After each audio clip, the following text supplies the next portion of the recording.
कराची में मुस्तफ़ा आमिर कत्ल केस में अहम पेशरफ्त हुई है। गिरफ्तार मुल्जिमान अरमगान और शिराज से मुतालिक CCTV फुटेज भी सामने आई है। मुल्जिमान मुस्तफ़ा को दरीजी में कत्ल करने के बाद कराची कैसे पहुंचे, ये जानेंगे डॉन न्यूज़ के नुमाइंदे मोहम्मद बिलाल खान से। बिलाल, क्या तफसीलात हैं?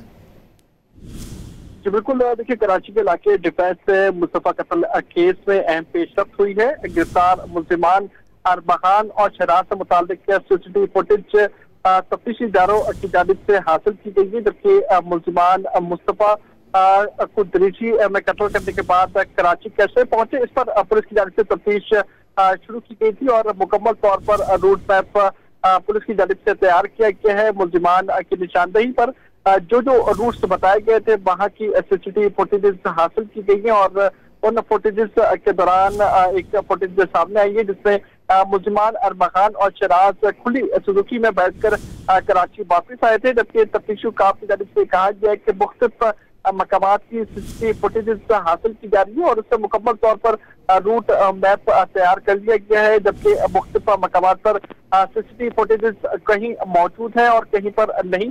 तो मुकम्मल तौर पर जो रूट मैप है वहां पर लगे CCTV कैमरों से तमाम फुटेजेस हासिल की जा रही है और उस रूट मैप के जरिए तमाम तर निशानदेही मुल्जिमान की जानिब से की जा रही है। और इस CCTV फुटेज में जो सुजुकी नजर आ रही है उस सुजुकी में भी जो दोनों मुल्जिमान है अरमगान और शिराज मौजूद थे, इन्हीं की निशानदेही पर इस तमाम तर CCTV फुटेज को निकाला गया और पुलिस की जानिब से यही कहा गया है कि मुख्तलिफ अजावियों से तहकीकात का अमल जारी है और मुख्तलिफ CCTV फुटेज जो है वो हासिल की जा रही है। बहुत शुक्रिया मोहम्मद बिलाल इन तफसीलात के लिए।